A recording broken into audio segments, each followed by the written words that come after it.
Bah, supportrices, supporters, fans de l'OL, bonjour à toutes et bonjour à tous, bienvenue pour ceux qui nous rejoignent sur ma chaîne OL pour une nouvelle vidéo. Bam.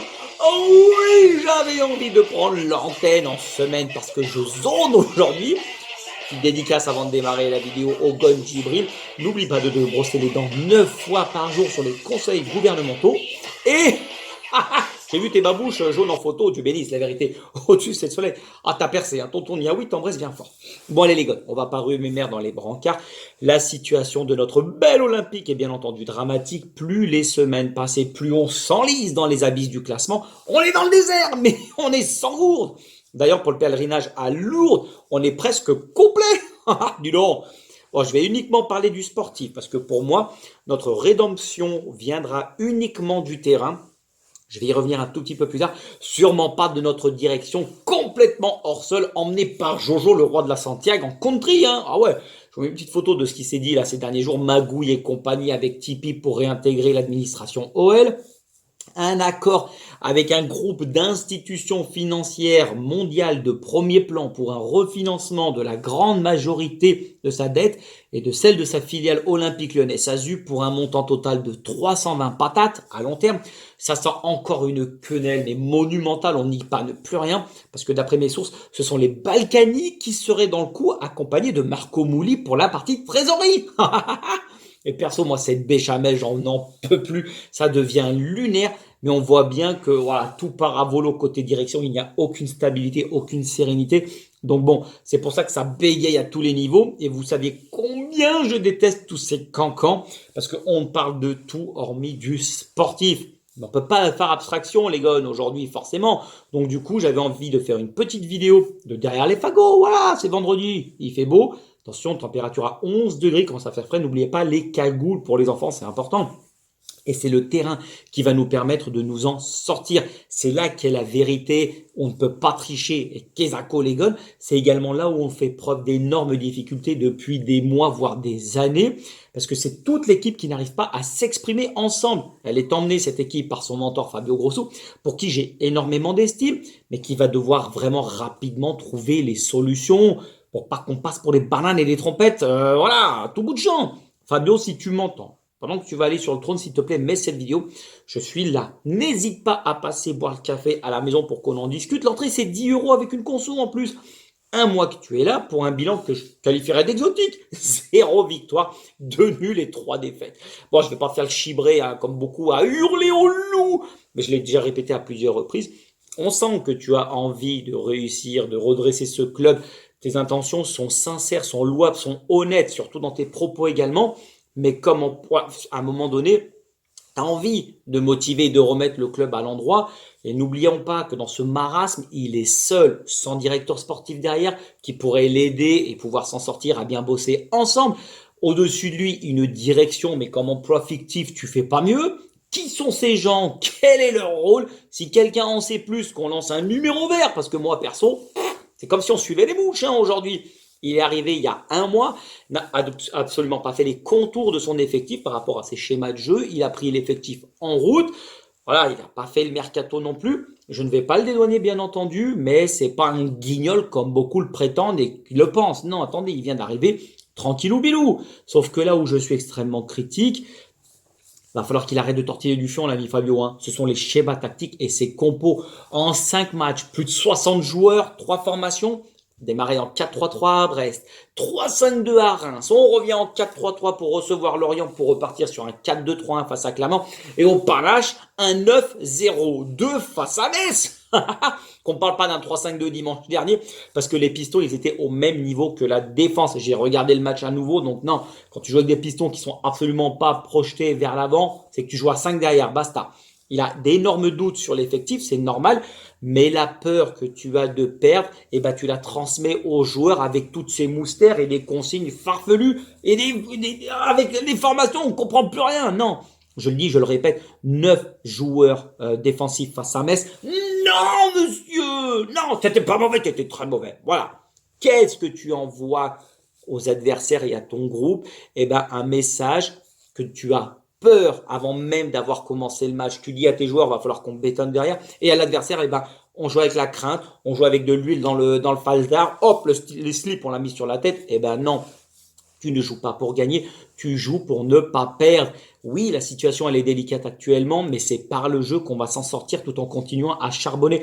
Et ce n'est pas en mettant des équipes ultra défensives en bétonnant que forcément on va avoir des résultats. Ne pas encaisser de but, non, ça n'existe pas dans le foot. Je le maintiens, on n'a pas un effectif pour être, on va dire, top 5, mais on n'a pas non plus un effectif pour être bon dernier de la Ligue 1. Bam bam du Schmadin, c'est pas possible. On a dans les cages un champion d'Europe. En défense, on a un vainqueur de Ligue des Champions avec quand même pas mal d'expérience au niveau foot.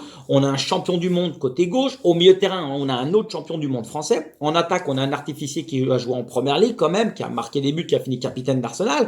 On a 3 espoirs également dans le groupe. Donc, il n'y a pas que des pecnos, bam. On peut viser un top 10, allez, minimum. Mais un nom sur un maillot, ça ne veut absolument rien dire et on s'en rend compte avec notre effectif justement. Et on a des joueurs qui ne mettent plus un pied devant l'autre aujourd'hui. Et pour ceux qui ont joué au foot, peu importe le niveau ou un sport collectif comme moi j'ai joué à un bon niveau. La vérité, j'ai réussi, tant mieux. Bon, mais pour réussir une saison, au-delà du niveau de chacun des joueurs qui composent ton effectif, le maillon principal, c'est l'osmose qui s'en dégage.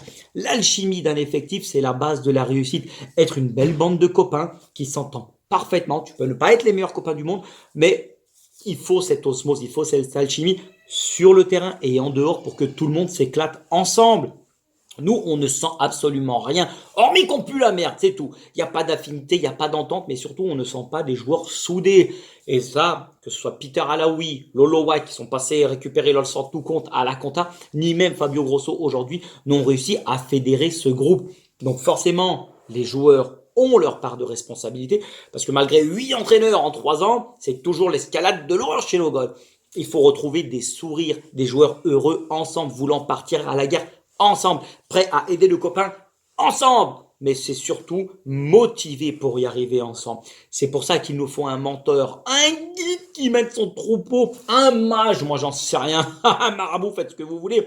Mais Fabio, sors-nous de là, je t'en conjure. Oh Seigneur, plan nos péchés. C'est le rôle de l'entraîneur. Et si tu arrives à redonner cette confiance aux joueurs, tout en découlera. Écoute tonton.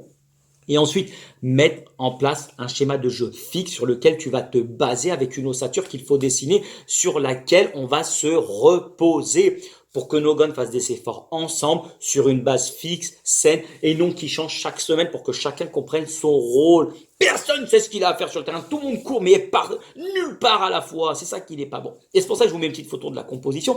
Voilà la formation sur laquelle je partirai pour les prochaines journées. Surtout qu'on l'a vu, Dieu bénisse, il va y avoir de la gatoche à volonté entre Rennes, Lille, Lens, Marseille, Monaco jusqu'à Noël. Et félicitations au TFC qui a battu hier Liverpool à la 90e plus 72. Oh ouais, le but annulé. Oh la quenelle, elle était belle. Et j'ai toujours dit, le plus important, ce n'est pas le système de jeu, mais c'est comment tu vas l'animer. Comment les joueurs se mettent en mouvement pour évoluer dans ce schéma. Les combinaisons, les courses, le positionnement, la profondeur, petits, grands espaces, transition, bim, bam, boum, tout ce qui fait la réussite d'une équipe, c'est ça. D'accord? Donc, ce que l'entraîneur est censé vous faire apprendre à l'entraînement, ce qu'il souhaite vous faire adhérer comme vision du jeu, eh ben nous on n'y arrive pas, mais c'est pour ça que on voit bien qu'on a énormément de mal à assimiler la tactique. Alors si Fabio Grosso à chaque match la change, on va écrouler la buvette, personne ne va rien y paner, ça se voit déjà, j'ai comme l'impression. On sort de match face à des équipes qui jouaient bloc bas, avec tout mon respect. Lorient, Strasbourg, Reims, Brest, voilà, toutes ces équipes, Metz sont censées être largement à notre portée, c'est des équipes, mais elles ont tout compris. Qu'est-ce qu'elles font? Elles jouent beaucoup trop facilement face à nous. Donc, elles attendent en bloc bas et elles nous contrent avec tellement de facilité que c'est déconcertant. Mais sur la prochaine fournée, c'est peut-être trop risqué qu'on ait le ballon, qu'on essaye de faire du jeu parce qu'on n'arrive pas à créer, on manque vraiment d'intelligence de jeu et de créativité dans le jeu. Ça, c'est une certitude. Mais quand on va jouer face à ces équipes du top 8, eh ben, normalement, ce sont eux qui vont avoir le ballon. On est dernier du championnat, on va quand même pas imposer notre style. Non, mais alors là, c'est la porte ouverte à toutes les saucisses. Mais bon, on va pas devoir faire le jeu. Et comme on n'en est absolument pas capable, ça tombe bien, je l'ai déjà dit, dorénavant, on est en opération commando, donc il faut faire pareil sur les mentalités. On reste bien en place, on limite les espaces dans le lot de la défense, bloc ultra compact, bim bam boum, on joue les contres à fond sur les transitions. On ne sait pas faire le jeu, donc soi-disant face aux petites équipes, autant appliquer un jeu direct fait de transition éclair dans la verticalité. Mais pour avoir un jeu tourné vers l'avant, c'est simple, il faut des joueurs offensifs, mon con. Et les châtaignes, je vais les distribuer si je vois encore des joueurs ultra défensifs. Ça va ricocher sur le voisin, j'en n'en peux plus. Mais il faut des joueurs capables d'aller vers l'avant rapidement, techniquement, vite, sachant éliminer, percuter, dribbler, baba, merde, c'est ce qu'il nous faut. Et c'est pour ça que dans les cages, on va démarrer par Anto. J'ai encore longtemps hésité avec Ryu.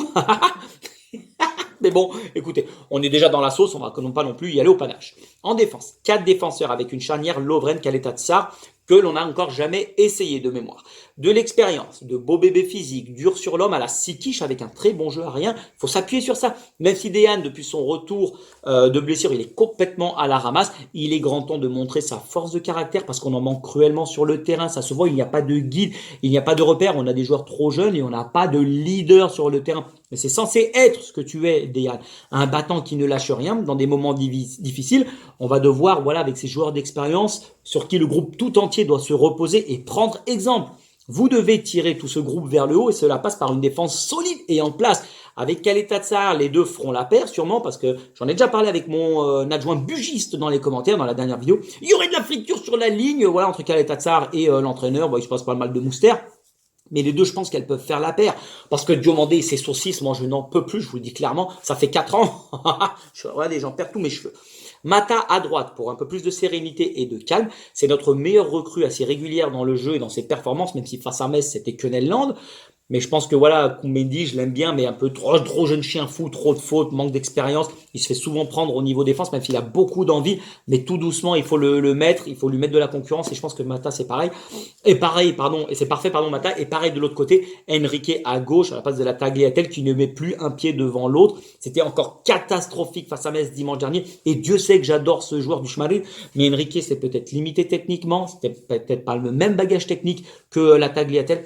Mais il est irréprochable dans son état d'esprit et un peu de concurrence dans le couloir gauche ne lui ferait pas de mal parce que le Brésilien, il a l'écrou et quand on fait appel à lui, il répond systématiquement et toujours présent. D'accord? Donc à un moment donné, il faut de la concurrence, sinon on n'y arrivera pas. Si les mecs, tranquilles, ils savent qu'ils vont jouer chaque week-end, non, ce n'est plus possible. Au milieu de terrain, le double pivot, moi je tenterai Alvaro Lopenant. Le premier sort d'un excellent match face à Metz récompensé par un joli but. Il apporte du poids dans l'entrejeu qui est le secteur primordial dans le foot moderne. Il a des grandes guibolles, il a du physique, il gagne les duels aériens très souvent. Il est devant la défense en mode videur de boîte de nuit qui n'hésite pas à jouer là vers l'avant. Toi tu rentres pas. Voilà. Contrôle passe, c'est simple, c'est efficace. Il nous faut cette densité et Alvaro peut répondre à tout cela. Accompagné de Le Penant à ses côtés, il a un peu disparu de la circulation, le gol. Si vous avez des nouvelles, vous me contactez s'il vous plaît parce que alors, on sait plus où il est. C'est le même profil que 4S, c'est un Glavio, ben oui, mais il a du coffre, il est jeune, il peut ratisser et gratter pas mal de ballons, surtout face aux prochaines équipes qui vont devoir créer du jeu. Il a du ballon en plus, il a du bagage. Et sur un double pivot avec Alvaro, ça peut être assez complémentaire. Il faut essayer. En lieu et place de Cacré, qui joue tous les matchs dans leur intégralité, qui pour l'instant déçoit, même s'il est loin d'être une banane ou une trompette, c'est sûr. Mais à 300 patates par mois, mon gars, on peut attendre quand même beaucoup plus de toi. Et c'est pareil que la Tagliatelle. Il joue en mule, en sabbat, en babouche en ce moment. Parce qu'il sait qu'il n'a aucune concurrence à son poste. Le premier nom qui est coché à chaque fois, c'est Cacré. Moi, j'ai absolument rien contre lui. J'apprécie le joueur. Je le voyais même au port de l'équipe de France, là, il y a peut-être 1 an et demi, 2 ans. Mais là, autant l'envoyer en plaid, en tribune le dimanche, parce qu'il n'est pas meilleur que ses copains qui sont sur le banc et qui attendent leur place et qui ont peut-être encore aussi les crocs. Donc, à un moment donné, il va falloir faire des changements, mais taper du poing sur la table pour faire comprendre que dans cet effectif, personne n'est irremplaçable, hormis nous, les supporters. Et en attaque, le quatuor offensif. Alex en pointe, même si tu sembles rôti en ce moment, tu es notre capitaine, fais-toi violence, baba, merde! Porte les troupes, guide-les vers la victoire et réveille-toi par la même occasion. Gon, tu fais partie de cette colonne vertébrale qui, dans le foot à 11, est extrêmement importante. Lopez, Lovren, au milieu, ce sera Alvaro. Après, on y reviendra, c'est Chicles en 10. Mais toi, en pointe, les extrémités, c'est le plus important. Donc, voilà, porte-nous. Tu es un Gon, un pur Gon. Donc, réveille-toi, babam. Fini de râler, fini ce langage corporel à la Bourville. On souhaite voir un guerrier qui est en toi. Et bien voilà, de l'autre côté, à gauche, Nuama. Alors c'est le Kader Keita des temps modernes. Je prends le ballon, je fonce tout droit. Moi j'apprécie. Peu importe qui il y a. Voilà, il y va à fond les manettes. Il lève jamais la tête. Arrive au poteau de corner. Demi-tour à toute berzingue. Bon, c'est un jeune chien fou lui aussi. Mais au moins ça provoque. Ça ose. Il n'a pas peur balle au pied. Même si c'est un peu brouillon par moment. On a besoin de ce genre de joueurs, on ne peut pas se les mettre de côté, ce n'est pas possible. Et son penchant, de l'autre côté, c'est Jeff Tuch, voilà, qui s'est à peu près également dribblé, même si c'est trop inconstant, mais c'est pas grave. Au moins, il faut oser. Leur jeu appelle le risque, donc ils vont perdre des ballons. Mais c'est normal, ce sont des joueurs offensifs sur qui on a besoin de compter pour de la créativité. Mais c'est avec ce genre de profil sur les ailes, des joueurs ultra rapides, capables de contrer rapidement un bloc adverse sur des transitions, qu'on va pouvoir mettre en danger et se créer des situations et des occasions. Et enfin, pour finir, le joueur le plus clivant à un poste extrêmement important, c'est Chicles. Moi, je vais être cash, les gars. Dans notre situation, il est interdit de se priver de nos éléments les plus techniques et il en fait partie. C'est interdit de penser que sans Nuama, Jeff Tuch ou Chicles, on sera meilleur offensivement. On a marqué 8 buts en 10 matchs, les gars. Deuxième pire attaque de Ligue 1. Et n'oublions pas que ce n'est pas en bétonnant, comme je le disais juste avant, qu'on va avoir de meilleurs résultats. On en est à 0 victoire depuis 3 ans. D'accord? Pour rappel, on a encaissé 19 buts. C'est la deuxième plus mauvaise défense de Ligue 1. Donc ce n'est pas gage de stabilité que d'empiler des joueurs derrière. Non. Certes, on ne comprend pas les consignes, on ne sait pas se déplacer, on a du mal à évoluer en bloc, mais ça ne fait pas tout. On peut mettre 12 joueurs défensifs, ça ne changera rien. Par contre, pour marquer des buts, c'est là où ça nous fait gagner des points et ça nous fait vraiment gagner des matchs surtout. Il faut sortir les meilleurs joueurs à leur poste. Je suis également très critique envers Cherki, attention, je ne vais pas le dédouaner, mais s'il n'est pas dans titulaire dans une équipe aussi faible que la nôtre, c'est du délire. On est l'Olympique Lyonnais, on est dernier du championnat, on est ni le Real, on est ni City. Je vous souhaite de faire une très grande carrière quand il arrivera dans des équipes où la pression est beaucoup plus importante, où vraiment il va franchir un grand palier. Là ouais, on sera sûrement en attente de bien plus de lui dans tous les compartiments du jeu, mais chez nous, à l'heure actuelle, aujourd'hui, ce qu'il fait pour moi, ça doit suffire pour être au moins titulaire. Attention, ça ne veut pas dire qu'il peut faire ce qu'il veut, il est en roue libre. Mais à un moment donné, oui, son langage corporel, il est pas bon comme Alex. Il doit s'améliorer dans son jeu en jouant beaucoup plus simple, c'est un fait. Mais qu'il court plus, qu'il défende plus, c'est de l'aberration tout ça. Qu'il se replace au moins pour gêner la relance adverse, maintenir un bloc compact, c'est là qu'on t'attend. Pas sur une aile également, où il n'a absolument pas le coffre pour répéter les efforts. Il faut le mettre en plein cœur du jeu, en roue libre. Par contre, tu respectes pas le collectif, une part de tarte à la mitrier, ça dégage bande de naze. C'est tout. Les offensifs doivent faire les efforts, mais défensivement, mais sans jamais perdre à l'idée et à l'esprit qu'ils doivent garder leur influx nerveux pour les gestes décisifs devant. À quoi ça sert de finir rôti à défendre sans arrêt si dans le dernier geste, après, à l'inverse, dans l'autre surface, on entend péter les boucs? Non. La base, c'est le replacement sans faire semblant. Les petits pas, pour bloquer les intervalles de passe de l'adversaire, c'est possible. Tout le monde peut le faire. C'est le b.a.-ba du foot. D'ailleurs, le foot, c'est pas du marathon, les gars. C'est pas parce que tu cours des bornes et des bornes que ça va aller. Non. Il faut juste être intelligent dans ses efforts, ses courses pour le bien du collectif. Peut-être que je me trompe, qu'on prendra une belle quenelle dimanche. Mais pour moi, il faut installer ce 4-2-3-1 ou à la limite un 4-3-3. Mais bon, à voir dans quelle formation. Et avec quel joueur, mais avec une équipe assez basse sur le terrain. Et en contre, on a 4 joueurs offensifs, plus un du double pivot, ce serait peut-être Le Penant, qui peut éventuellement se projeter vers l'avant. On maintient une base solide derrière avec 4 défensifs, Alvero en sentinelle pour quand même couvrir tout le terrain parce qu'il en est capable. Surtout, c'est qu'on court tous ensemble, qu'on applique les consignes du coach, contrôle, passe, BT, il n'y a pas besoin de plus. On a de la présence physique avec Lovren, Kaletatsar, Alvero. Donc les coups de pied arrêtés, on les bosse. Babam, ça fait 4 ans, on n'a pas marqué sur corner ou sur coup franc. Cacré les tirait tout jusqu'à présent en cherchant jamais à toucher nos grands joueurs. On n'a jamais été en danger sur corner. Donc à un moment donné, stop.